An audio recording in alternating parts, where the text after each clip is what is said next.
The year is 2175. We are in recovery.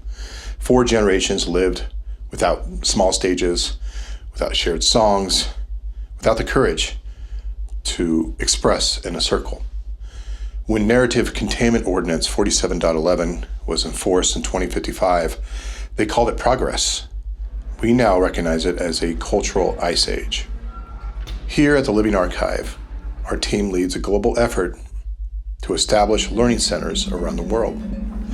Places where society can relearn the power that lives within the voices of their own people. I'm excited to share that our team this year reached a breakthrough.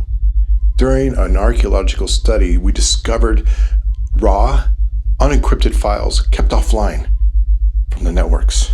The archivist who preserved these files called them seeds. Long before live communal performance was archived and processed by large language models, it lived on the small stage. Human tradition, frozen by a boardroom. Scenes stopped forming. Genres stopped mutating. Restricted content. This production contains unauthorized narrative material depicting human gatherings with story and song beyond limits approved for general public consumption.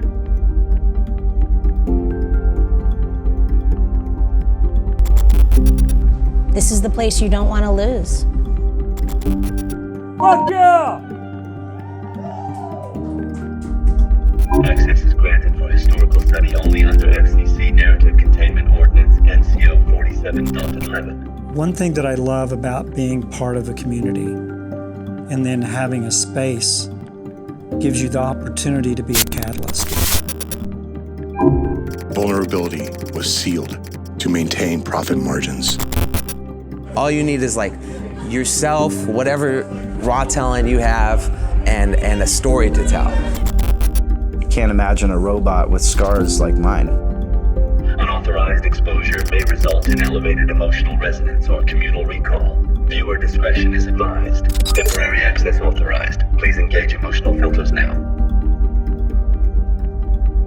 This historical record was captured during the Earth year 2025.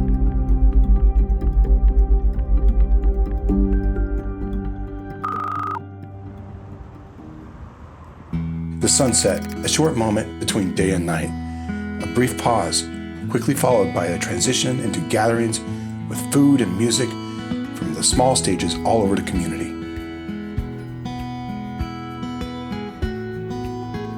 It's a time when the evening begins to take hold and prepares for the night's entertainment and local gatherings.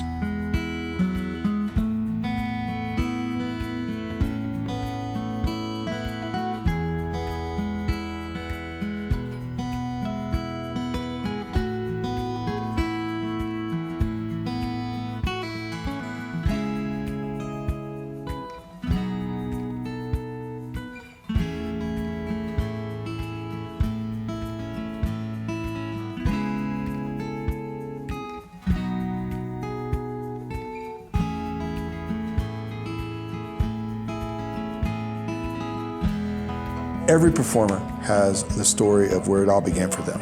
First place I ever shared music in a live format, was M&J's.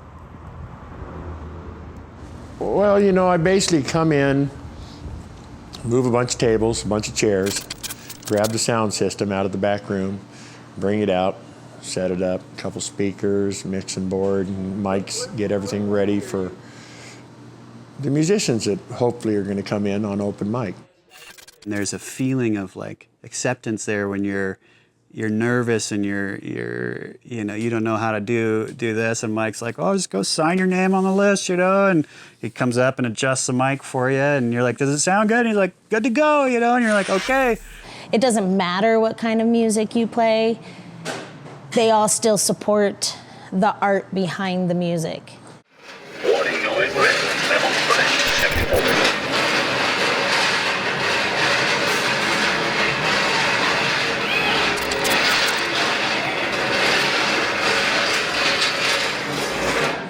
What kind of music do you call that?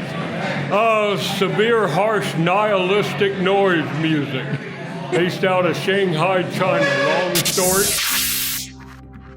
The engineers trained their AI models to scan for tone, not meaning. When the Narrative Containment Ordinance 47.11 was enforced, all recorded performances were encrypted. Anything classified as noise was discarded and never encrypted. That noise became our map. Inside corrupted waveforms, we found markers, hidden caches, memory seeds left behind by those who understood what was going on.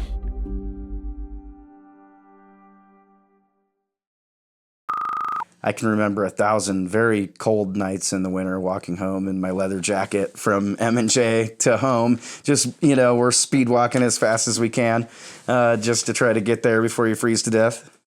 I started playing at the M&J because I would show up to open mics here in Bend when I was, 19 years old or so, and I had just kind of moved back to town. And I'm looking for places that'll let me play that isn't just like a coffee shop during the daytime or whatever. I wanted to go out and play my songs at night. And yeah, open mic is one way to do that. Well, most of the good open mics were, or at least where the people were, was at the bars. Watching a musician walk down the street with his guitar over his shoulder and just saying, "Hey, what are you doing?" Every Wednesday we have an open mic night. And that kid not being 21 saying, well, According to state law, you can perform if you're underage as long as you get in, you get out, you're not drinking. Years later, he still comes back here because we're still home. First time kind of coming in the door and playing the open mics there, I got to know her and Mike at the same time. I think that they really built that type of a room there that I would say fosters artists, and that's why we started calling it the living room.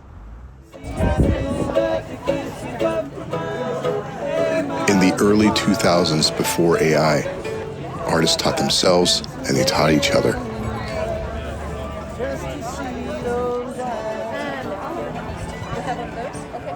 My brother, he went on this trip, like the school trip to Washington, D.C., and he came back with a NoFX CD, Rancid CD, Social Distortion, and a couple other like legendary punk CDs, and we Bad Religion, I think. We just started like listening to this, and then that became like the religion, the next religion, like the truth and the light of like, this is it.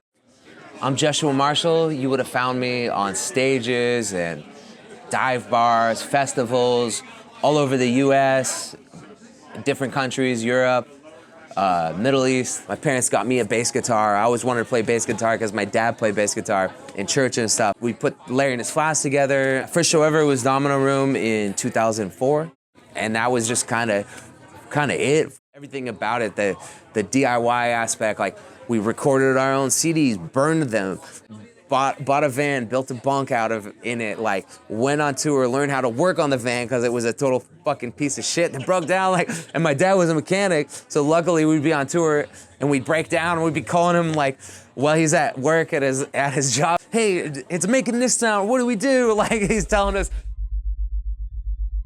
The subject's determination to sustain music and shared stories pose significant governance challenges.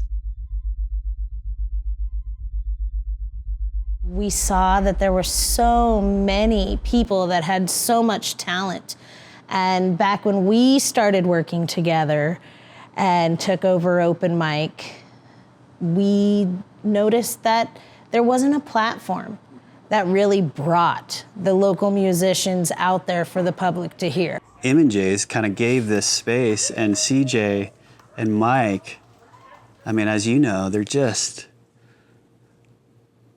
they are like kind of the heart of like really what music is. You go and you play open mic and stuff like that. You memorize the stuff that you've been working on, but it was one other way to go kind of field test that work. My name is Johnny Bourbon, and in my day, you would have found me playing my original songs on the street corner or in a local dive somewhere, probably.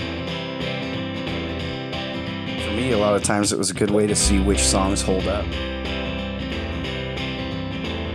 Well, this old town ain't how I remember. Still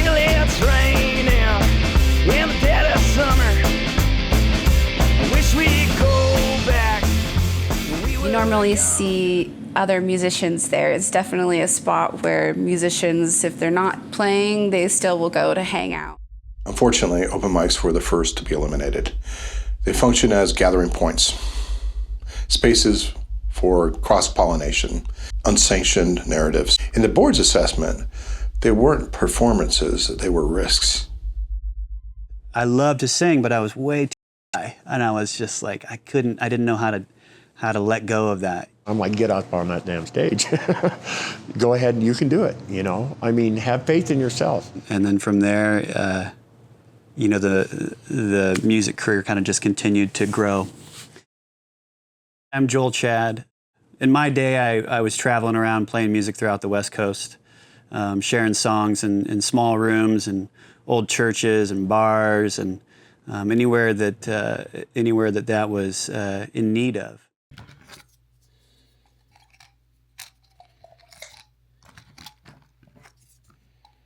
Whether it's comedy, live music, live theater, any performance art, that's dangerous. I'm Derek Sitter. I am the founder of Volcanic Theater Pub. I am a actor, writer, film producer, and film festival director. Be vulnerable, let the guard down, and share your most personal emotions, your mental state. There's nothing more vulnerable, really, than sharing huge moments in your life that you picked very poignant words for and try to share that with strangers.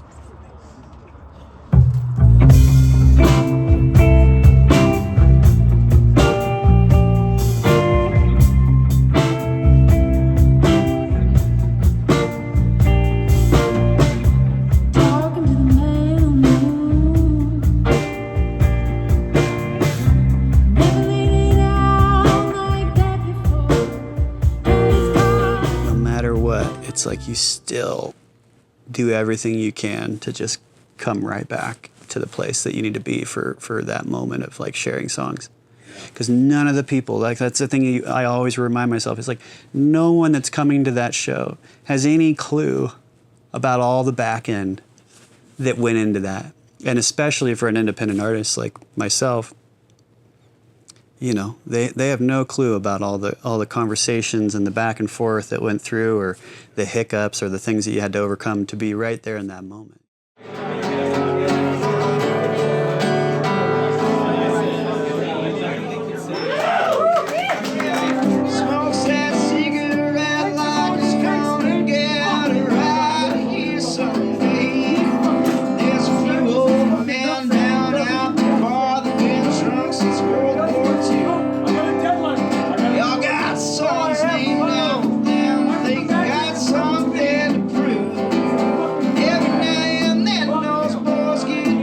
Sitting at this table, if you're sitting right in front of the speaker, it might be a little bit loud. So hey, no worries at all.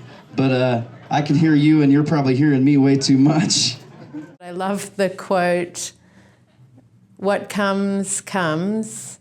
What goes, goes, and find out what remains."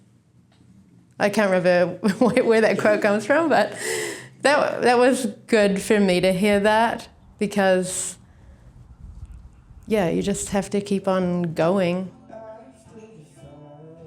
I think there's a real joy in contributing into community in that way, where you're a part of the evening.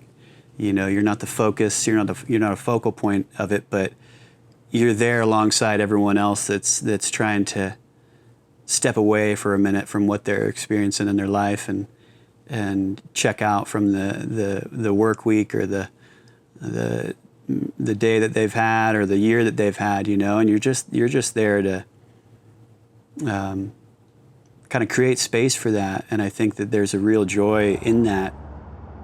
Find places that appreciate the songs that you love and people that do as well, and that will send you good places.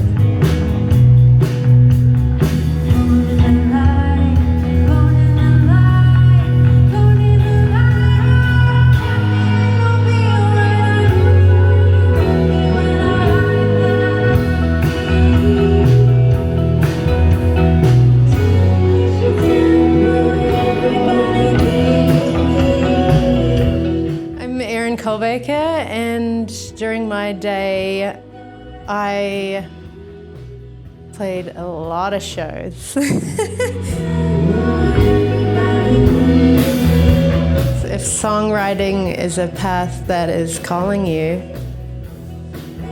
you have to follow that call, no matter how small that feels, and keep exploring that and being curious and open and putting it out there.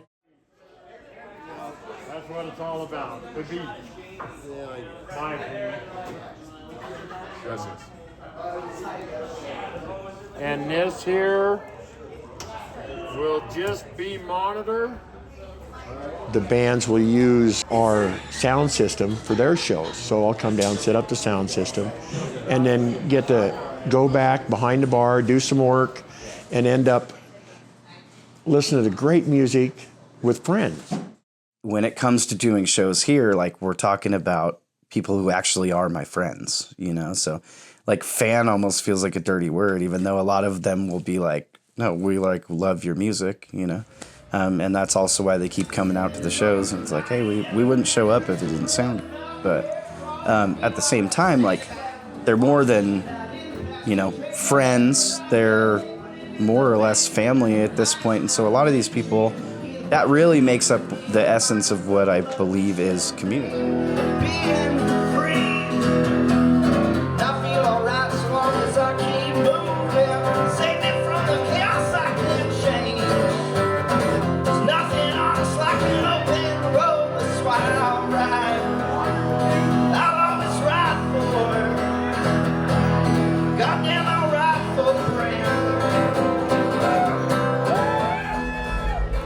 Community gatherings at places like M&J Tavern predate digital records. I can give you a little personal history, but I used to drink underage in there from 1968 to 1972, and it was more for the mill workers and railroad workers at that time. I am the general manager. The M&J Tavern, established in 1946 by Margaret and Jack, silent little cornerstone of Bend, Oregon, and it has supported the community ever since they opened their doors. You know, whether that was to support the railroad station that was down underneath Greenwood, and the conductors would come get their cigarettes, magazines, cold sandwich, and a six-pack of beer, or whether it was the timber workers that would come here to cash their paychecks, or the boys down at the fort in Sun River that would come and get their camis washed in the laundromat next door that has always been a laundry. And so this place has really supported and catered the communities. The last 3 years, the musicians, the people, and they do the open mic, and it's been amazing. I'm surprised at how many people locally actually like my noise music. Honestly, we've experimented with stages at every corner of the outside patio to figure out, you know, sonically what sounds best. You know, we do have 97 there, we have the railroads, we have all of these other things, and sometimes that can be a challenge. And if you've got a microphone, you can't do comedy out there because it just gets drowned out by the sound. But the positive would be that, you know, we're, you know, off the beaten path of downtown, so facing the stage and heading towards downtown. You know, most of these businesses are late night or they're closed, so we're able to kind of be a little bit more strategic with curfew and sound ordinance than other places in town. You know, Hayden Homes being shut off at 10, not 10:05, but 10 o'clock, where we can kind of keep the party as long as we're responsible. There was a long time where Midtown or Domino were the only places a bigger touring act was going to play. And so that always drew, you know, crowds to the surrounding bar because they didn't necessarily serve hard liquor, or at least, you know, not great. So M&J is right there, and then Silver Moon opens up as more of the brewery there, but then adding music to that really created this like little walking distance, triangle, the trifecta of good times. Music has always played an integral part of Silver Moon, as well as in my life personally.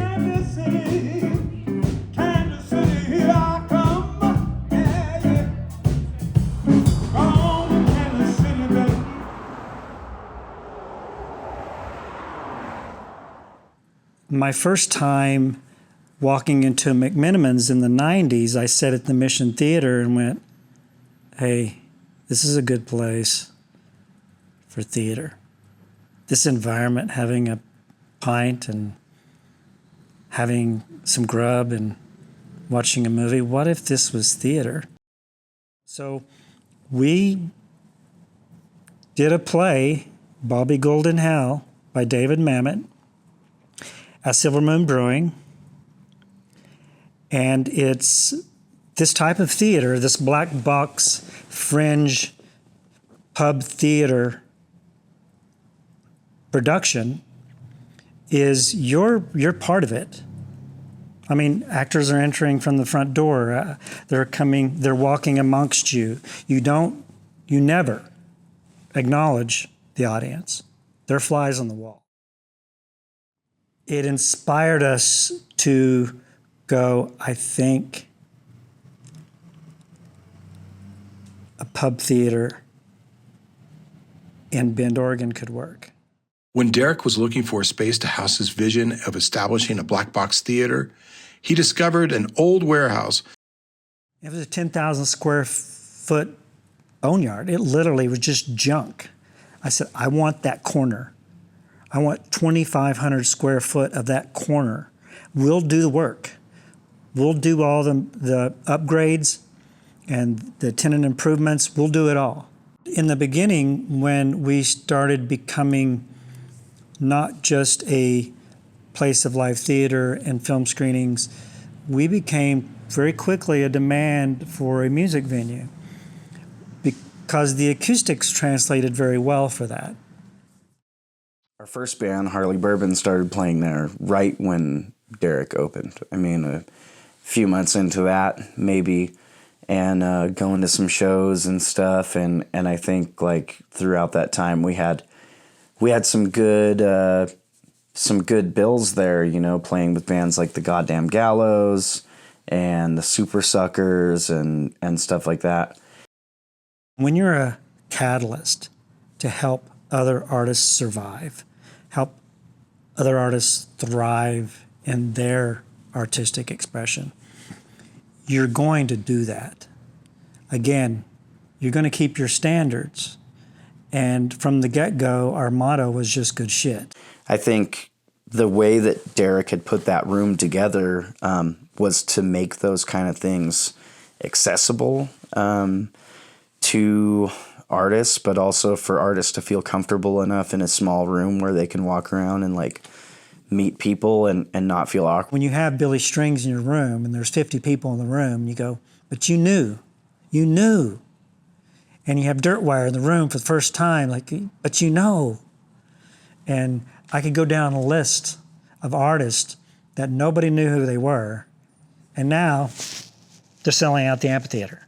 I got to do a few really great opening sets for people like Possessed by Paul James, Sarah Shook and the Disarmers, and Charlie Parr was probably my absolute favorite. And that was really because, Derek had seen in that time that I was probably the right local opener for those shows. But I think he saw the vision of the songs that I was writing and really wanted to put it in front of people who might like it too. After the models absorbed millions of gigabytes of video and audio from live performances, the board shifted its focus to study the early attempts to restrict live music, public gatherings, and unsanctioned performances. The training ground for containing live performances began in 2020. Those numbers have dropped by nearly 80%. causing the theater to lose about $800,000 in revenue. When the rule comes down that you can't be indoors with large gatherings of people, that is the definition of theater and of live performances. In the pandemic, humans did not retreat from culture. They rebuilt it, quietly, stubbornly, wherever they could stand together.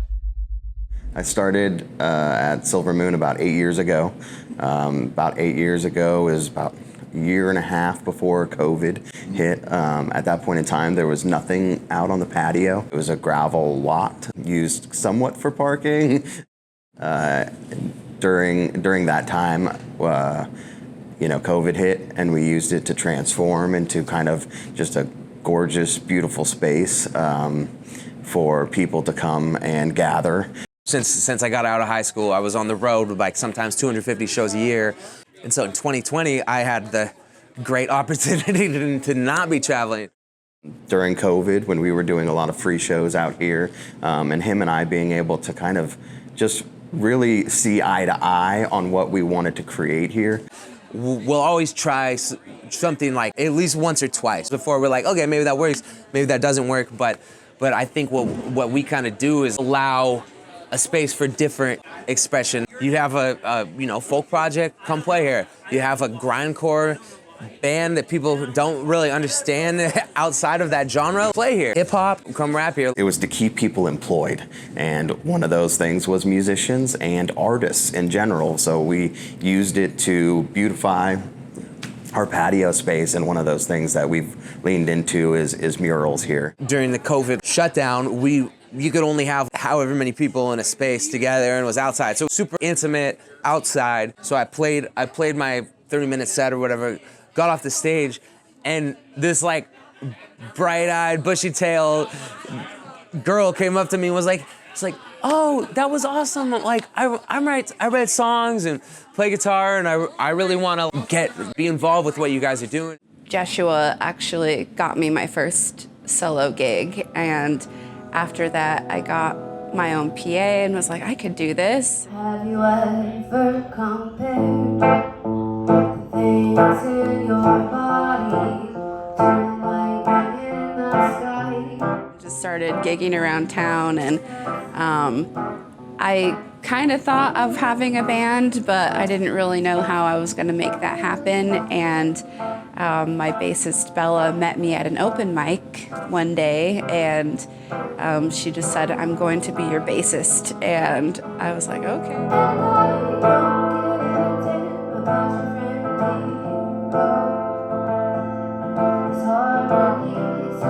Yeah, sure, didn't really believe her, but then she was serious about it. My name is Mari, and you would find me hosting open mics around town, playing music with my band or solo. I worked at a bank for 7 years, and then music and the bank was clashing, and so I just decided to put in my 2 weeks with no plan. I just said, you know what? I worked hard enough being a banker, I can work hard enough doing music. She kind of cut her teeth like doing the MC stuff. She'd never done anything like that, as far as I know. And I started having her do door, and then we taught her how to do sound. And then when I started touring more and left Ben to be still booking but remotely, I hired her to be the venue manager.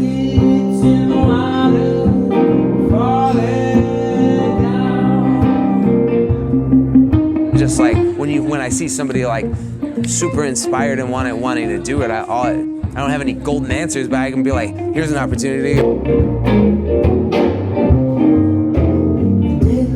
Keeps on coming, the buzzes feed on something. My blood keeps pumping in my veins. When I first started, I think a lot of times I was the only woman at an open mic. When I first started going to meetings with other musicians, I looked around the room and I was the only woman there. And it definitely, I feel like, can deter women from showing up and putting themselves out there. Women, inspiring women is so important, and I've really tried to also create spaces for women to feel supported in the music industry. Like I've hosted these, I call them Ladies' Nights shows. I did some here and some at Bunk and Brew, and just showcasing women musicians in our community and giving them a space to be on stage and just really being heard. Hats out to Mari and everything that she's been able to bring to the table. You know, as running multiple stage venue is not easy. You know, and she does it with a smile. End of transmission of memory seed.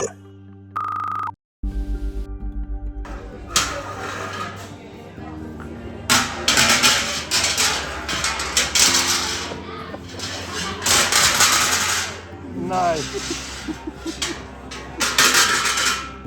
Right on, man. Woo! Love it.